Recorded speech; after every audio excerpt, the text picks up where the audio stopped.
remercier aussi le groupe parlementaire spécifiquement Pastef les Patriotes ci taxawaayam ci constance am ak ci effort yi muy def pour relever le niveau de cette assemblée man newoon naa fi député doon benn député ta Pastef waaye yombul woon man déggaguma fi nii kar nañu député opposition pour essayer ko faagaagal wala duma ko du commission du plénière loolu wane na ni li ngeen wax ci assemblée de rupture am na it ay écho ndax sama ministre yi fi jaar yépp wax nañ ma écho yi keroog dama woo ministre Yankuba ne ko très bien fait parce que yow man mii sax léeg-léeg dama lay essayer jot ba sonn duma la jot dégg naa député yi gësam nañ la bu baax a baax loolu nag du ma ne lu bees sa waaye musul amee nii député yi def seen rôle en toute indépendance te teewul it ñu respecter la logique globale du parti kon ñu ngi leen di féliciter di wax ni ñun ñëw assemblée nationale du problème ci ñun ndax nekkoon nañ fi en tant que député di affronter une majorité kon na ñëpp dalal seen xel te bàyyi daw bi ndax dem toog ci télé yi naan Ousmane Sonko suba ak ngoon te Ousmane Sonko buy ñëw nga buub say bagages bokkul ci jàmbaar leneen la ma yokk ci nii séance yu mel nii baax na te respecté nañu aussi délai bi ndax xool naa kañ lañu voté règlement intérieur bi ak kañ lañ ko promulgué kañ la génn ci journal officiel bi kon génnuñu ci délai bi du it loo xam ne assemblée mooy convoqué d'autorité li yoon wax rek mooy une fois tous les 3 mois mun na nekk au début au milieu ou à la fin lu ñuy waxtaane la ñu xool disponibilité kenn ku nekk mais li am solo mooy ci ñetti weer yi dinaa fi ànd ak gouvernement bi du question d'actualité aussi au premier ministre texte bi waxul premier ministre dafa ne le gouvernement mais ñu bëri ñoom jàpp nañ ni Ousmane Sonko la moo tax ñu naan sax du ñu dem ndax Sonko man nag du ma agressé kenn waaye duma koo xam ne nag waaw honorable Tafsir Thioye day ñëw fii wax xalaat yu leer nañ teg ko ci xam-xam ak chiffre ñu tontu ko ci loola ku ñëwee noonu rek ñu ñëwee noonu waaye përti bi moom ku fi ñëwit Pastef defe naa kenn du ko démontrer xadar ak xarañ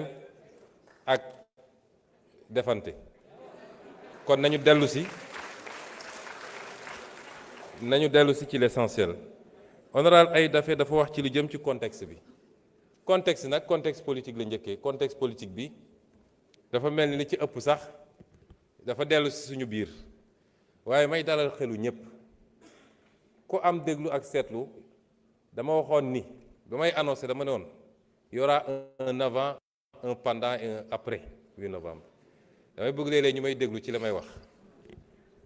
amoon na avant 8 novembre moom defe naa musul am ci Sénégal après 8 novembre nag moom jëfur général la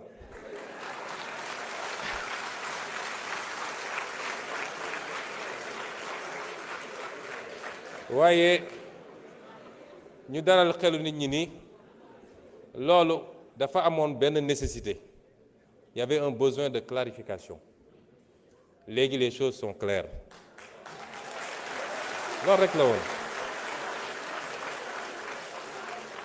besoin de clarification la woon et il fallait ñu poser acte yuy pousser à la clarification les choses sont claires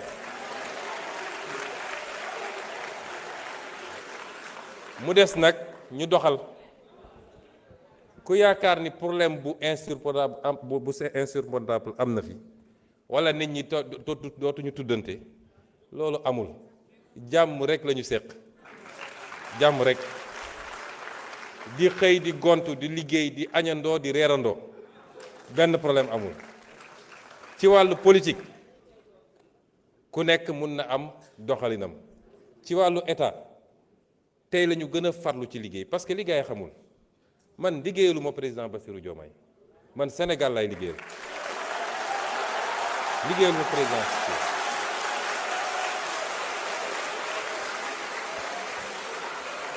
waaye waaye liggéey gi may liggéeyal Sénégal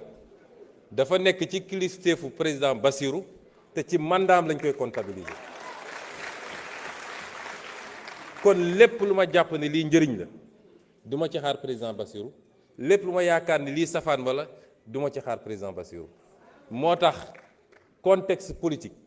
mënul am impact ci suñu xëy ak suñu gontu ak suñu liggéey te tey séance bi wan na leen ni tey la ñu gën a farlu ci liggéey bi pour réussir le projet qu'on a promis aux Sénégalais. su jëmee ci contexte régional bi gis nañ li fi xew semaine passée bi ñu nekkee ci tukki bi ministre des finances nga fa woon dafa am laaj bu kilifa gi ñu seeti woon laaj may ñaan nag yéen ñëpp ngeen yokk ñaan yi parce que la ñu doon doxi mën na am ci fan yu néew mu sotti te dina baax lool ci réew mi torop sax waaye dafa am laaj bu mu laaj ne lan moo may garantir ni li xew ci réew yi leen wër du ñëw Sénégal ma ne ko boo tëddee nelawal waaye bi ma ci jiital te ma bëgg ñun ñëpp ngeen ànd féliciteel ma bi ma ci njëkk a jiital mooy ñun dañoo am ay forces armées yoo xam ne bokk ñoog gaa yi ñun li ñu am booy xool li xew fépp dañu war a dellu sant yàlla bi mu ñu joxee armée bi mel nii dañ ko war a sant yàlla muy armée boo xam ne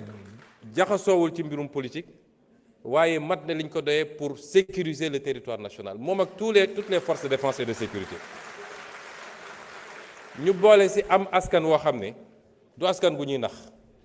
moo tax léeg-léeg nit ñi nekk ci rajo yi télé yi mbër ba jàpp ni nag askan wi génn na ci Ousmane Sonko bàyyi na président Diomaye ñu ne kon nañu accéléré bu ñu ñëwaatee nag gis lu raw lañ daan gis askanu Sénégal du askan bu ñuy nax moo tax xeetu politique bu bees gi mooy jàkkaarloog askan wi di leen wax dëgg saa su ne loolu ñi nga xam ne politique tappale la ñu xamoon ils sont complètement dépassés moo tax li leen dese mooy di fay ay nit pour ñu wax ju ñaaw le message nag mooy li may wax Sénégalais yi mandat bi mandat wu réforme la mandat bi réforme li ci jiitu mooy ñu xoolaat suñu bopp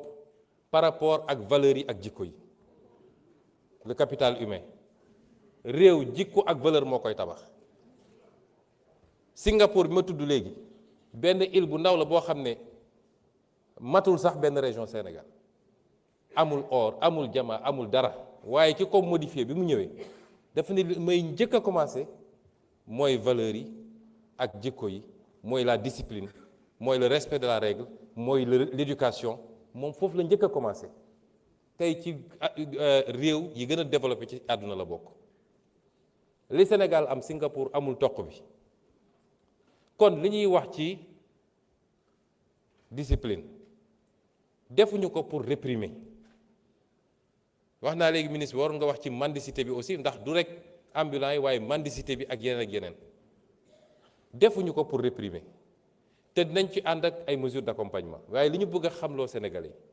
lii yëpp dal ñu lan moo ko andi discipline bokk na ci yow lii dañ la koo dénk askan wee ko moom bu ko jël du ko digal sa poos bu ko jël di ko yóbbu ci ay compte ñu delloo ci xelu nit ñi ni xaalis dañ koy liggéey kenn du ko lijjanti premier combat mooy ñu dem ba képp ku ñu investir d'une fonction publique moo xam fonctionnaire nga moo xam décideur politique nga dootoo ñemeeti jël fistine boo moomul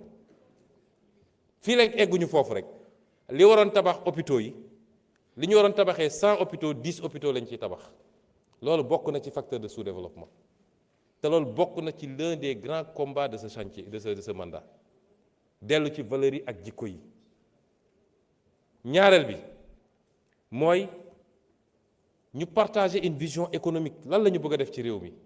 chaque jour ñu ngi expliquer pourquoi ñu ne priorité réew du dem tabax ay forcément ay immeuble ay autoroute waaye tabaxal lii téye koom réew mbayu réew ma fan la toll napp gi fan la toll càmm gi fan la toll ressource naturelle réew mi est-ce que téye nañ ko ci réew mi est-ce que ñi ngi fexe transformer loolu mu andi valeur ajoutée moo gën ñu koy bàyyi mu génn brut loolu bokkul ak li fi daan am donc option yi bokkul kon effort yi ñuy réclamer peuple bi c'est pour aller d'un point bi ñu fekk réew mi mais lii ñu wax nii buñ ko réaliser defe naa coow li yëpp ñuy wax ci jafe-jafe yeeg emploi jeunes yooyu dootu fi am mais loolu pour ñu avancer il faut ñu partager gis-gis bi te il faut que ñu fexe ba instaurer ce débat là mu doon le débat prioritaire fii waaye débat xëy su ba ngoon jot am Sonko andil Ousmane amalul njëriñ réew mi nañu wax lan la président Bassirou Diomaye ak gouvernement am di def ci mbay mi ci càmm gi ci napp gi lan la ñuy def pour téewaat suñu réew moomaat ko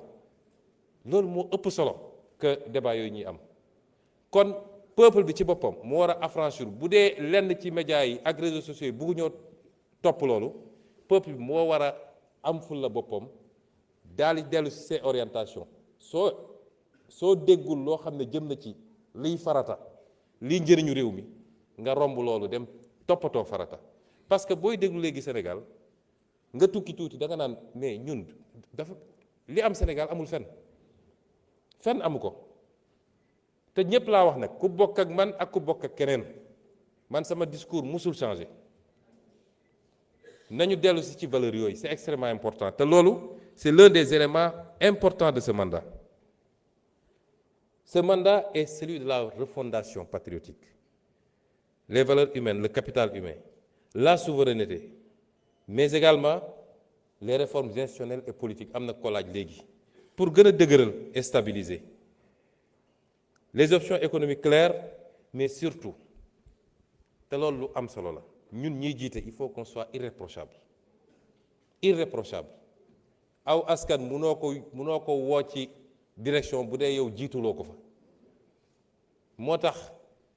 la reddition des comptes la fa daan am régime bu ñëw ñu yëkkati ko quelques jours jàpp benn wala ñaar bouc émissaire après mbiri ndax saay loolu mënatul am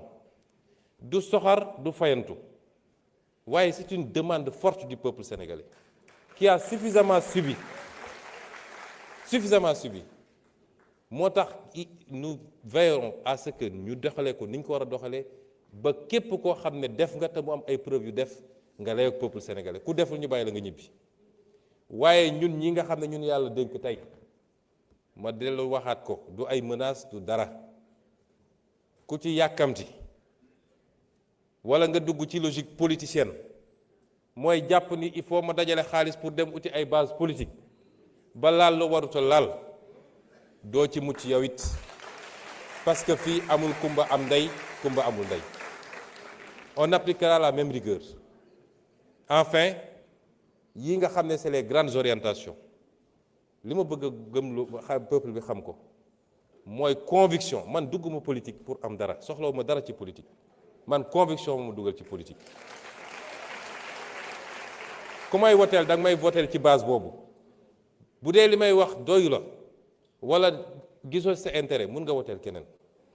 waaye ni ma meloon démb ci opposition noonu la defe naa Tafsir Thioye posé na question bu mel noonu la raison d'État ou yu mel noonu li ma gëm mooy yow mi ñu dénk yaay jox état bi contenu ci jamono ju ñu fa nekk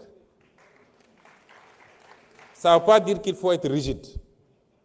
mais dafa am des fondamentaux ci li nga yàgg a wax ak askan wi ba ñu dégg ko nga ne lii laa gëm lan moo mën a justifier nga ñëw nekk ci pouvoir di changer loolu rien ne peut le justifier te la plupart du temps on ne le fait pas pour le peuple on le fait pour des intérêts occultes. On le fait parce qu'il y a des pressions de lobby. On le fait parce qu'on a ses calculs personnels. Mais on ne le fait jamais pour le peuple. Et c'est pourquoi man li ma gëm mooy la raison d'État. C'est la raison de celui qui incarne ou ceux qui incarnent l'État par rapport à leur combat politique, par rapport à leur doctrine, par rapport à li ñu wax ak réew mi pendant tout ce temps-là. C'est ça la raison d'État. Et la souveraineté lu am solo la. C'est au nom de cette souveraineté que je considère moi-même que réew boo xam ne Sénégal